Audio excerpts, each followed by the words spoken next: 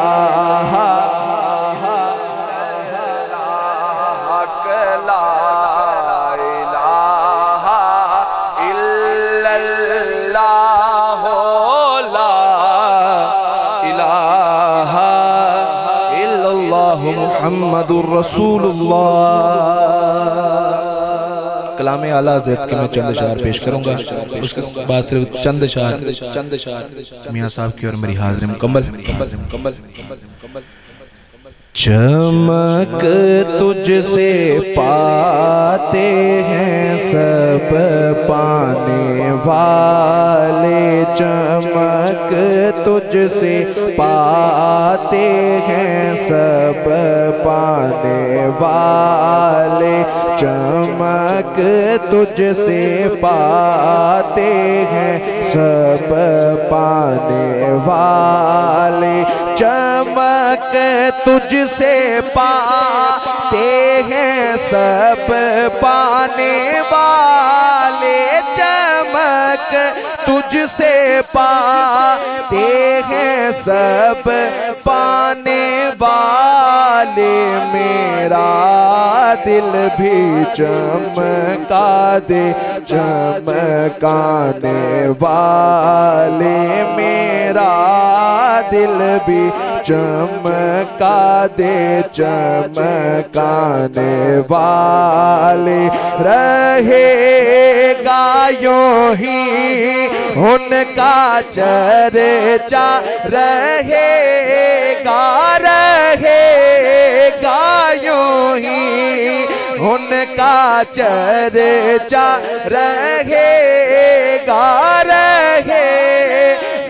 یوں ہی ان کا چرچا، رہے گا پڑے خاک ہو جائیں جل جانے والے، پڑے خاک ہو جائیں جل جانے والے، رہے گا یوں ہی ان کا چرچا، رہے گا یوں ہی ان کا چرچا۔ سارے دی آواز آنی چاہیے، گج کیا کھڑا ہے، رہے گا یوں ہی ان کا، مل کے یک زبان ہو کے، رہے گا یوں ہی چار، رہے گا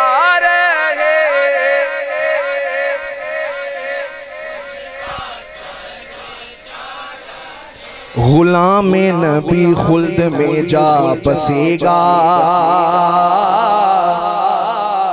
اور جہنم میں آقا کا منکر جلے گا، اور جو سنی ہے وہ تو ہمیشہ کہے گا، رہے گا یوں ہی ان کا چرچا، رہے گا یوں ہی ان کا چرچا، رہے گا پڑے خاک ہو جائیں جل جانے والے، پڑے خاک ہو جائیں جانے والے، تو زندہ ہے واللہ، تو زندہ ہے واللہ، تو زندہ ہے واللہ، تو زندہ ہے واللہ، تو زندہ ہے واللہ، تو زندہ ہے واللہ، تو زندہ ہے واللہ، تو زندہ ہے واللہ، تو زندہ ہے واللہ، تو تو زندہ ہے واللہ میرے چشم عالم سے چھپ جانے والے یہ منکر منافق ہے گندہ ہے واللہ ارے نجاست کا یہ تو پلندہ ہے واللہ اور جو مردہ کہے تجھ کو وہ مردہ ہے واللہ تو زندہ ہے واللہ تو زندہ ہے واللہ تو زندہ ہے واللہ تو زندہ ہے واللہ میرے چشم عالم سے چھپ جانے والے میرے چشم عالم سے چھپ جانے والے صرف چند شعر میں صاحب کے اور نشاہ سے مکمل لے او یار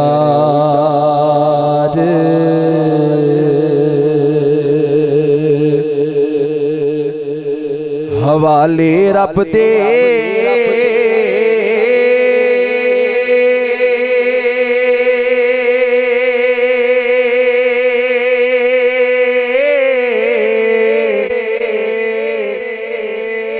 مل لے جاندی باری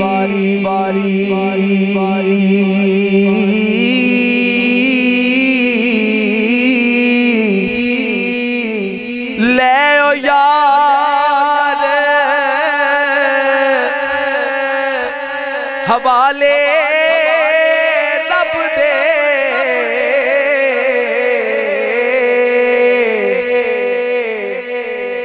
مل لے جاندی باری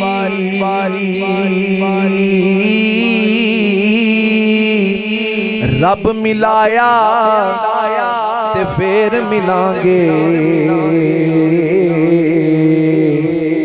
اور امید نہ کائی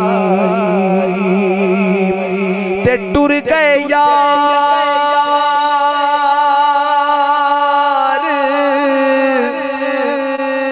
محبتاں والے ٹر گئے یار محبتاں والے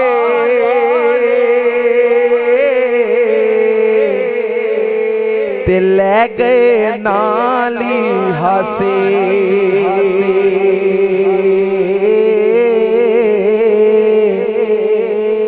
دل نہیں لگدا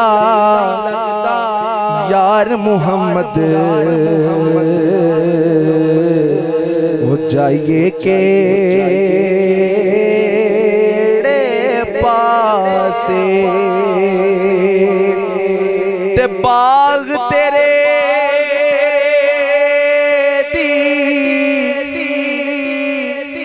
راکھی کر کر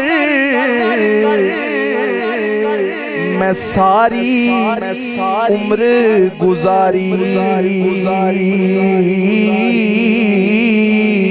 تے جدوں پھل پکن تے آیا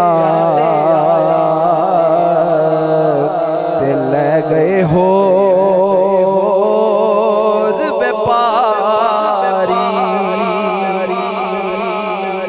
آخری دو شعر اور گزارش یہ کہ بڑی توجہ سے سماعت فرمائیے گا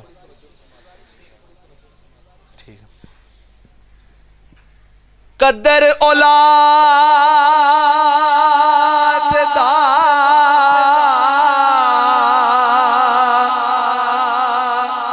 ماں پیو جانے قدر اولاد دا ماں پیو جانے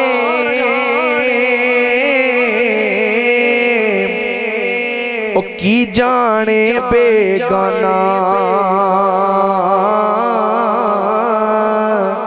تے قدر حسین دا فاطمہ جانے یا جانے حسین دا نانا قدر حسین دا فاطمہ جانے یا جانے حسین دا نانا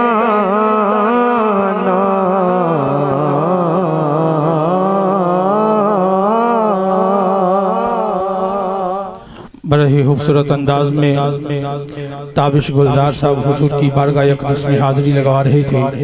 دعا ہے کہ اللہ رب العزت ان کا پڑھا اور ہمارا سننا اپنی بلند بارگاہ میں قبول اور منظور فرمائے اور ہم سب کے لیے ذریعہ نجات بنائے۔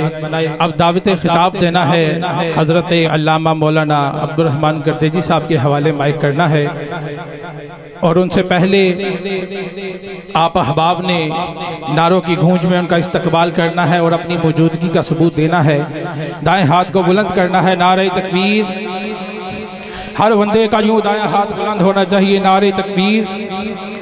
ایک یہ محفل نہیں، کسی بھی محفل میں چلے جاؤ، نعرہ جب بھی لگاؤ، نعرہ ایسا لگاؤ کہ نعرہ جائے داتا پیر کی گلیوں میں تو داتا پیر خوش ہو، نعرہ اگر جائے گنج شکر کی گلیوں میں تو بابا فرید روشن ضمیر خوش ہو، نعرہ اگر جائے بغداد کی گلیوں میں تو پیروں کا پیر خوش ہو، نعرہ اگر جائے دروازہ علی پر تو نبی کا ویر خوش ہو، نعرہ اگر جائے دروازہ نبی پر تو نبی سراج و منیر خوش ہو، نعرہ اگر جائے آسمانوں کی طرف تو رب کلی شیء قدیر خوش ہو۔ ایک ہاتھ کو اٹھانا ہے، اللہ کی وحدانیت کا اقرار کرنا ہے اور سینے تک زور لگانا ہے، بلند آواز سے نعرہ تکبیر۔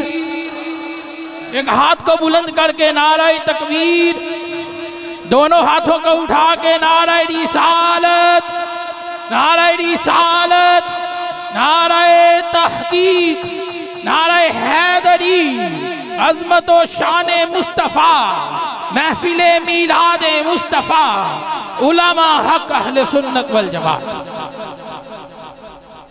الحمدللہ رب العالمین والعاقبۃ